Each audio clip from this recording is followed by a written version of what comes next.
Hello and welcome to Analog Insights. In today's episode, Paul, Jules and I review the Olympus Trip 35, a beautiful compact 35mm viewfinder camera with built-in selenium light meter, an excellent 40mm f2.8 Zuiko lens, and even an automatic exposure mode. The camera was first introduced in 1967 and built until 1984. And according to most online sources, in that time frame of around 17 years of production time, there were around 10 million units produced. But if you take a closer look, you also find some sources that say it's much more likely that this number is rather inflated and also includes plastic versions of the camera that had some kind of Trip branding. And if you actually look at this version here and its serial numbers, it is much more likely that around 5.4 million units were produced and not that many more. This is of course still a large number, so there are plenty of cameras out there, but it makes quite a difference whether you talk about 10 million units or 5.4.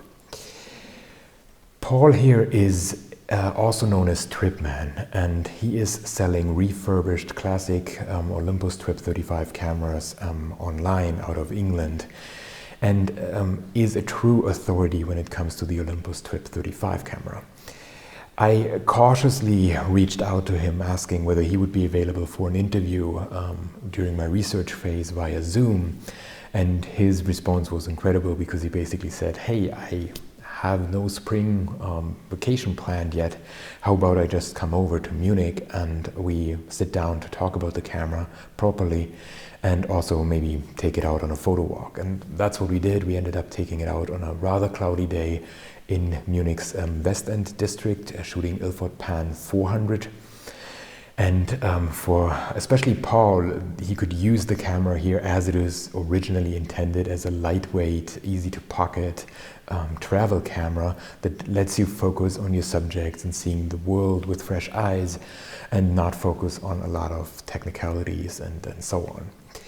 I also took the camera out together with Jules to get another perspective, of course, and we shot it at dusk in an old former industrial area here around Munich, and kind of to match the golden light that we had that particular evening, we shot some Kodak Gold 200 and rated it at ISO 160 because that is generally recommended. It's a film that needs or can do with a little bit more light. To avoid these greenish tones, if you know what I'm talking about. But in this particular case, because of the old selenium light meter, these shots got a little bit overexposed, but it's still a beautiful look in my opinion. And of course, we take these images here into consideration as well. So let's dive in there and take a closer look at the Olympus Trip 35.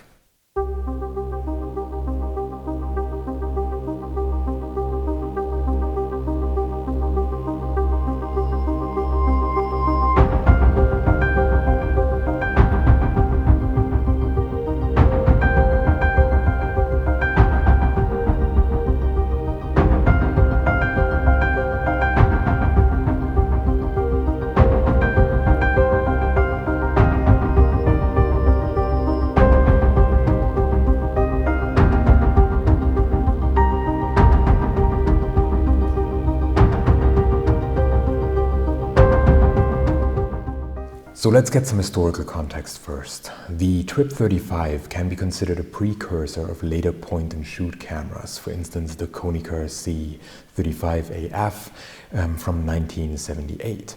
But here we're talking the late 1960s, and Olympus, already having a track record of creating a lot of compact cameras, kind of hit a nerve at an interesting point in time when people were increasingly traveling by plane, so air travel became much more common and cheaper, and it also became more common to travel to sunny places to go on vacation, especially in Europe, and then such a camera was suddenly very interesting, and it kind of hit a nerve and slowly took off.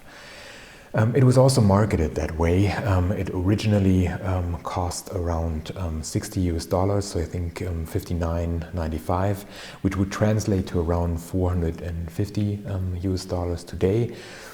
So kind of at amateurs with a certain intention for quality, something compact for traveling.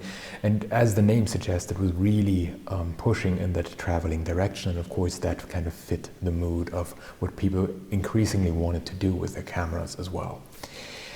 What is interesting is where the camera comes from in an Olympus perspective in the whole lineup, because there is a clear lineage, so to speak, to the Olympus pen, the original Olympus pen, which we had reviewed here before on the channel, and which was a half-frame camera first introduced in 1959 already. What is interesting here is that some of the design elements can be directly traced to that camera. For instance, here on the back, the film advance wheel looks basically the same on both cameras.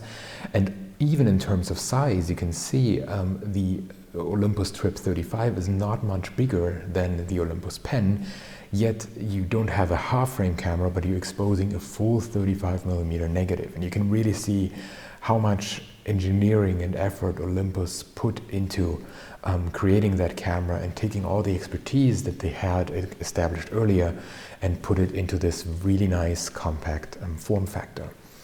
And yet the camera lacks the credentials of the famous Olympus designer Yoshisa Matane, and still it slowly took off and became more and more popular, and especially over time, and this is interesting, that such a camera could remain with that setup for such a long time. And that if you look at the camera itself and its features at face value, they are not really not really mind-boggling or impressive. What you have are two different shutter speeds. You have a 1/200th of a second, that is the default, and then a 1/40th of a second as a fallback for darker situations. And thanks to the built-in light meter and the automatic exposure mode, which works completely mechanically, you don't need a battery for this camera. So you basically have solar cells in the selenium light meter, and it's powered via the light around you. And this is how it works, and it even works if it was taken care of properly even today. And when traveling, again, this idea is kind of sticking to the Trip 35. It's great because you don't need to worry about a spare battery and getting that maybe somewhere abroad, but you can just take the camera out and use it, and it's very simple to use. Speaking of the long production run, what is interesting is that on the top of the camera you can see serial numbers that give you a rough indication when the camera was built between 1967 and 1984. And then in the inscription underneath the film pressure plate, you get more details. And here, as an example, the first Japanese letter indicates the assembly plant at which it was manufactured. The second number is the year, and the third number is the months. So in the case of my early version here, this camera was produced in January 1970, for instance. So in many ways, one can argue the Trip 35 is a precursor of the point and shoots, and is the very first original point and shoot, if you want one so. And it benefited from air traveling becoming cheaper and taking off.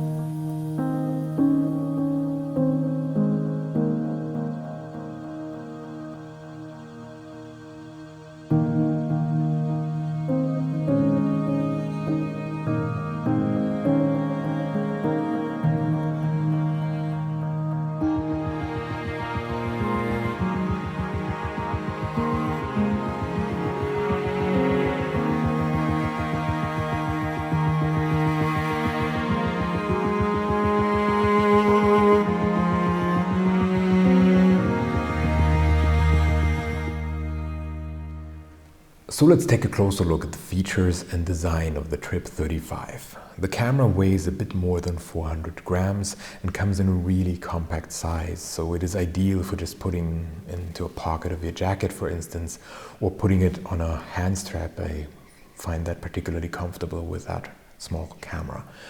And Paul, for instance, would recommend the Gordy's leather straps that he's also selling in his online store. And I am using an Oberwert Lahn here, which I also really like on this camera. The top plate is very clean and only features the shutter release button that comes in either metal or black plastic, the later ones as mentioned before, and features a thread, which is nice because you can either use cable release or have also soft release button, which in my opinion and also in Paul's is not really necessary for the camera because you generally have a very soft release, and because of the small size you can also easily shoot at 1/40th of a second. It's not a problem at all. Next to it is a frame counter and a hot shoe that originally came covered and a film rewind. And the bottom plate features a tripod socket and a film release button, so similar to any single lens reflex camera, you have a film release button here that disconnects and disengages the film spool so that you can then start to rewind the film on the top plate using the little handle that I briefly mentioned. And then last but not least, on the bottom is also a little hatch to open the back of the camera. The back in general is very clean. There's only the previously mentioned film advance wheel that you're operating with your thumb, and then a small viewfinder window.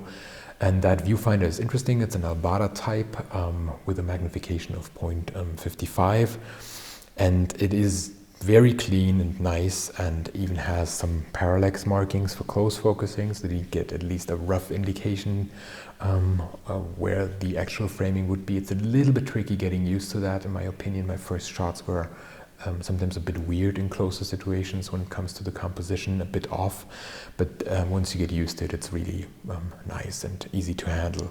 At the bottom is a so-called Judas window, which uses mirrors to show you the selected distance symbol and aperture settings, which is nice because then you can leave the camera up at eye level and choose the estimated distance and just take the shot. The front of the camera features the excellent 40mm f2.8 Zuiko lens that is surrounded by that selenium cell, which personally I find very interesting, and there are also other Olympus pen cameras, the Pen EE series and so on, having a similar light meter. And I just like that look a lot. It's very 1970s in my opinion, and yeah, aged well as well. So even looking at it today, it feels really nice. What is interesting is that Olympus chose an unusual filter size with 43.5mm for these cameras. Some critics online argue that this was done in order to encourage/force users to purchase original equipment coming from Olympus. Today you have alternatives by Hoya, for instance, when it comes to filters, but the original equipment, there are all sorts of lens caps and filters and so on, all original branding with Olympus branding and so on.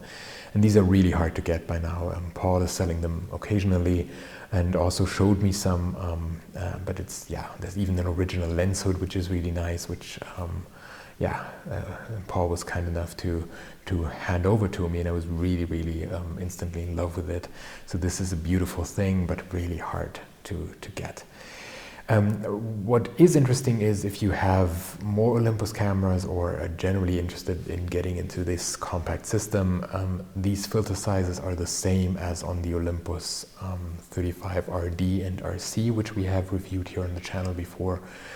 So this might be useful to just take a look whether you already have accessories for the camera instead of purchasing them new.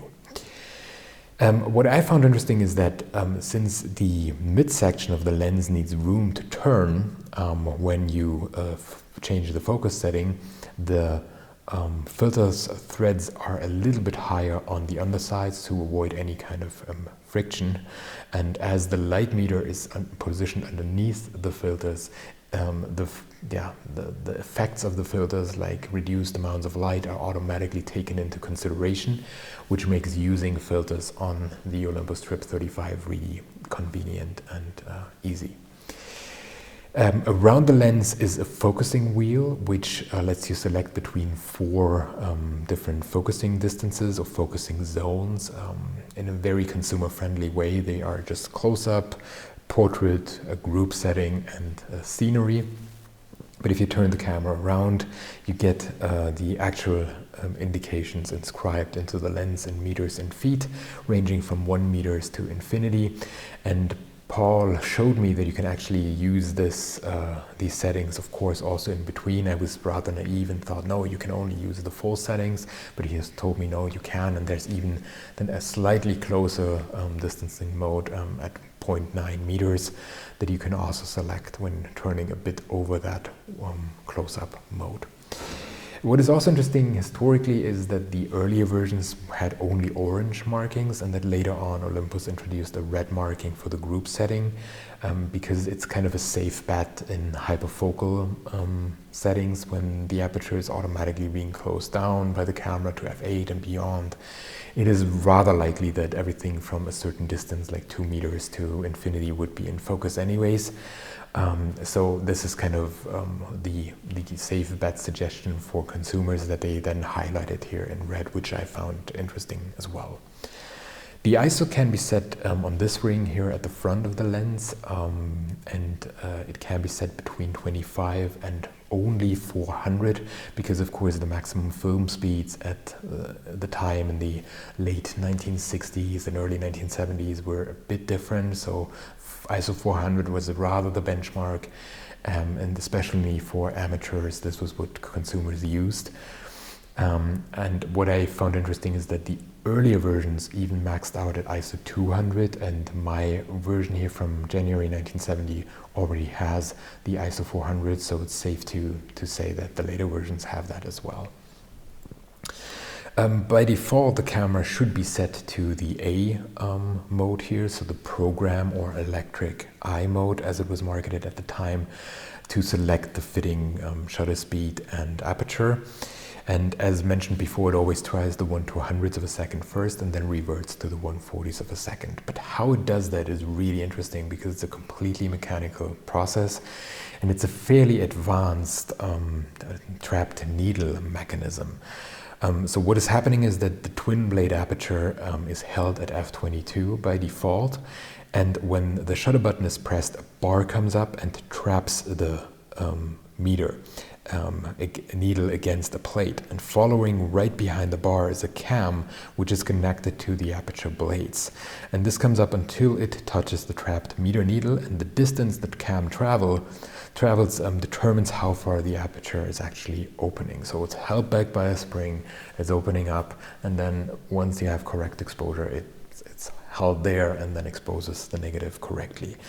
And if your motif is too dark, and I find that particularly interesting for a completely mechanical camera, the camera will let you know. So if the program mode determines it's too dark to take the shot, you get a mechanically triggered red flag inside your viewfinder, and you cannot take the shot, which is great because it prevents you from underexposing your film or having the lens cap on and then taking a shot and accidentally having a blank frame, which you also want to avoid. So despite this being a completely mechanical and fairly easy camera, it's really hard to get a frame wrong, because you have a program mode and you have this protection from underexposing your film, which I found really nice. Interestingly, there's also a exposure lock function, so you can half press the shutter release button and then recompose your shot and take it, which of course is really nice if you want to meter for the shadows, so to speak, and have a difficult to meter situation and just want to make sure that the shadows don't turn too dark. You can use that as well.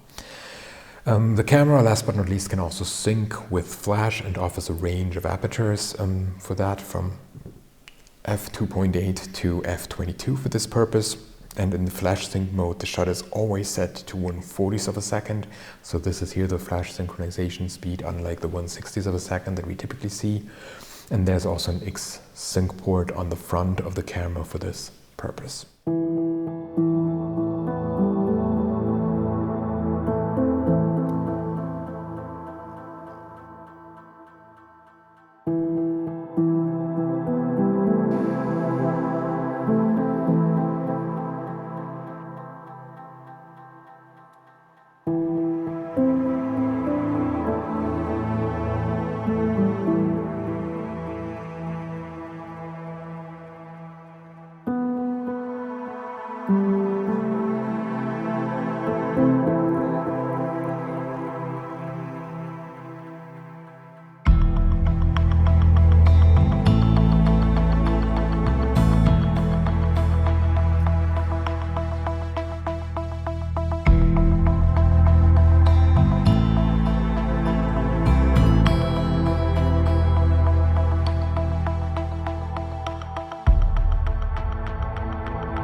So let's talk a bit more about the lens, the fitting accessories, and also the modifications that are available for this camera. This 40mm f2.8 Zuiko lens is a front-focusing Tessar style design with 4 elements in 3 groups. And this lens design is over 100 years old by default, so to speak, the original Tessar style, and has a reputation for extreme sharpness. And in our test, this has been widely confirmed, so we can testify to that as well. It is a really nice and sharp lens, and of course it's a beautiful thing to have such a small compact camera and then still create really nice sharp 35mm negatives out of it. The minimum focusing distance, as mentioned before, by default is 0.9 meters, but there is also a close-up lens available as an accessory, which Paul also brought along. We briefly tested it here, and this of course even increases the versatility of this camera, since you can just bring that along if you want to shoot some plants maybe somewhere, and the close-up, suddenly you can just take it out, screw it on, take your close-up, remove it again, and you're good to go. So pretty cool in my opinion to just have that as a little add-on. In addition, as briefly touched on, there are various original Olympus filters. So for black and white photography, you have some yellow and orange filters, for instance, or some skylight UV filters as well. They, of course, look really nice as the originals that Paul brought. So if you're really into vintage cameras and you just like to have all the accessories original as well, then this is a great camera to explore, definitely. And yet, as briefly touched on, there are also alternatives by Hoyer, for instance, that you can also purchase online. It is recommended, by the way, to always attach a lens cap to the camera in order to protect the light meter from being excessively used unnecessarily.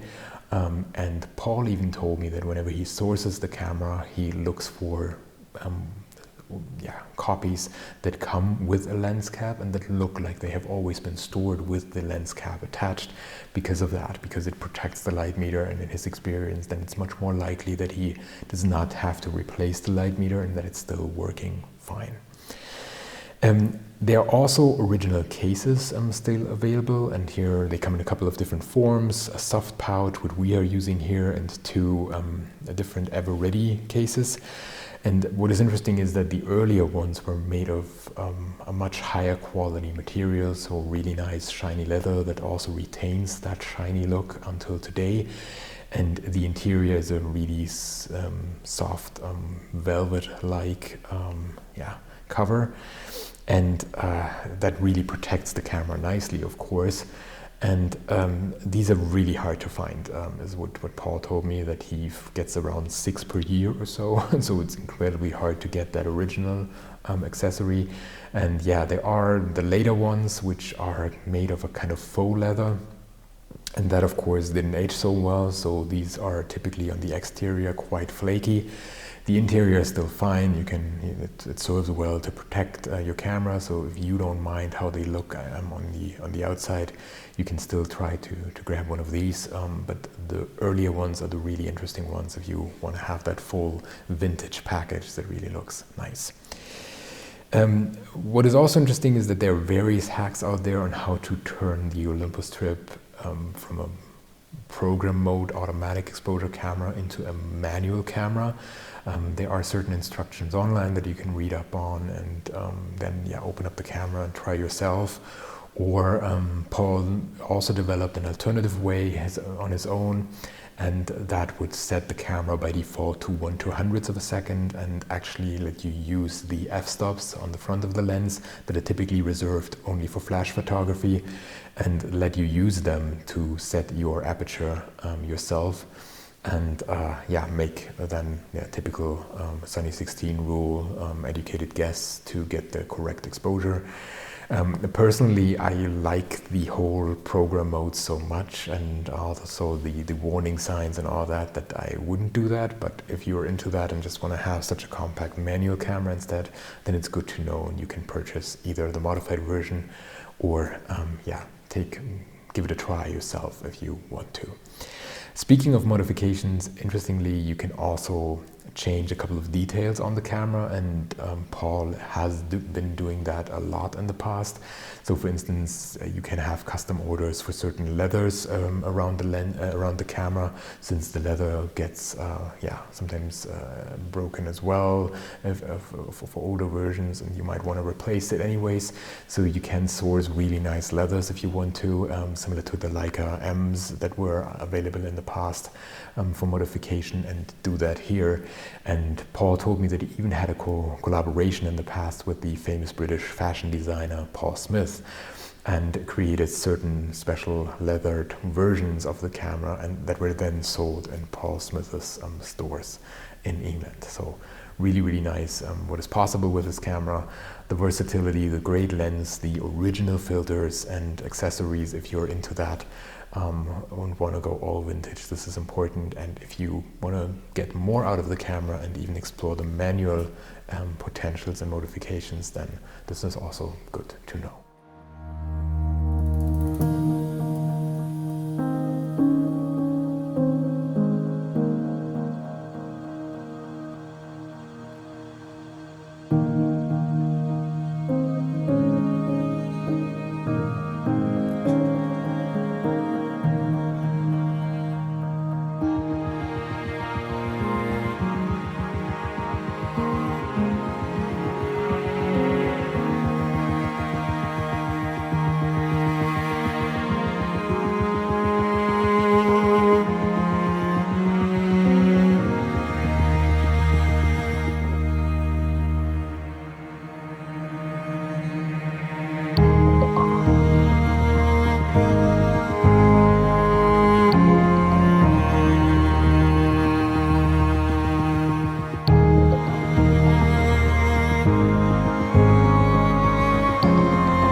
So what about our personal impressions of the Trip 35? What really stands out is the excellent build quality that really lives up to the Olympus 35 RD or RC in terms of machining and overall durability and quality. And this was really surprising to me, but even more to Jules, who told me that he typically gave that camera a pass whenever it showed up on eBay or other sources. And he didn't really consider it seriously because he thought it's kind of, more of a real consumer camera. And then when holding it, he was really surprised and said, okay, this is nice, this is sturdy and works fine. And this is also what Paul said, that it's the kind of camera that can almost always be repaired again unless you have a really harsh, rough accident, a fall or something like that. But in most cases, it's possible to repair it again. You can find parts for it, you can find pieces for it, you can adjust them and lubricate it again, and it works. And this is really what Paul stressed a lot. It's the kind of camera that can be easily repaired and is a good piece of investment as well because of it. The legendary reviewer Ken Rockwell even mentions the nuclear survivability of this camera because of the lack of electronic pieces and components. And that of course is true, but nevertheless the manual suggests to keep it away from TV sets and any kinds of sources that have magnets in them, which I found interesting. And nevertheless, of course, you can take this kind of camera up on a mountain where it's really cold and you don't have to worry about your battery being drained and the camera not working anymore because of any kind of electronics that are shutting down. So this is really cool about the camera, and this is also why it's the ideal travel companion, also in our opinion. It's great for going on a mountain hike, it's great for a longer summer vacation where it's warm, and it's certainly great for taking a city trip with it.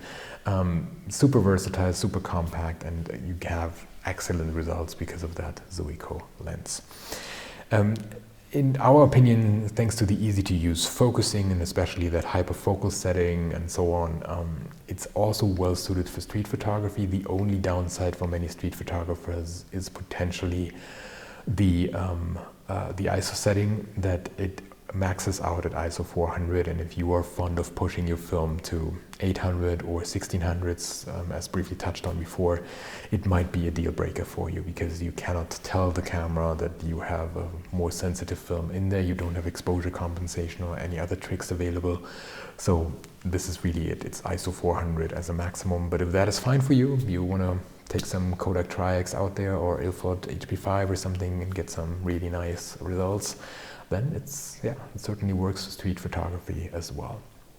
So if you're all dressed up now and are in the market for a 35, for Trip 35, then two pieces of advice. Try to get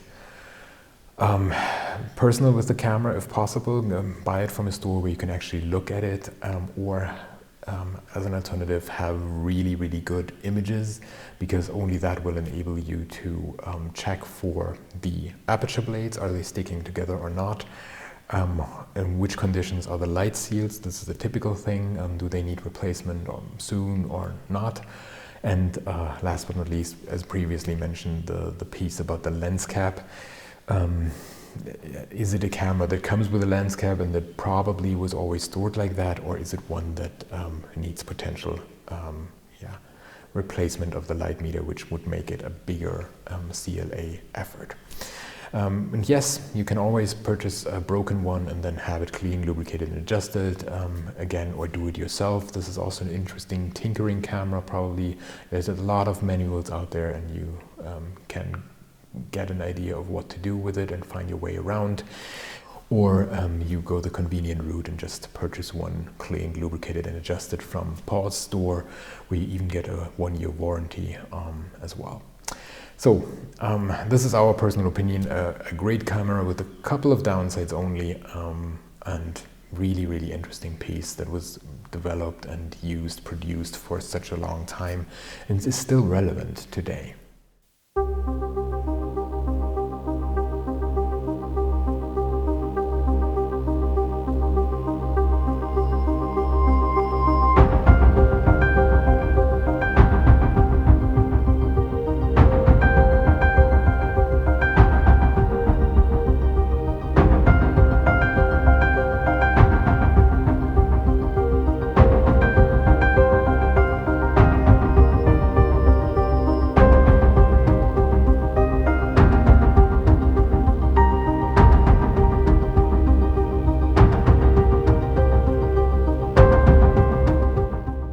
So thank you very much for watching. I hope you enjoyed this episode of Analog Insights and our special review of the Olympus Trip 35.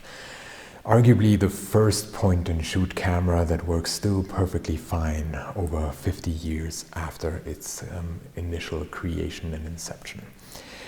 It offers you a 1970s vibe, creates really excellent images, and is easy to pocket. What else can you ask for in a travel camera?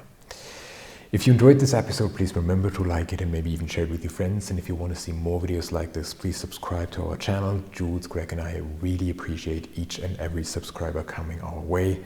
Thanks for watching. We hope to see you soon. Bye.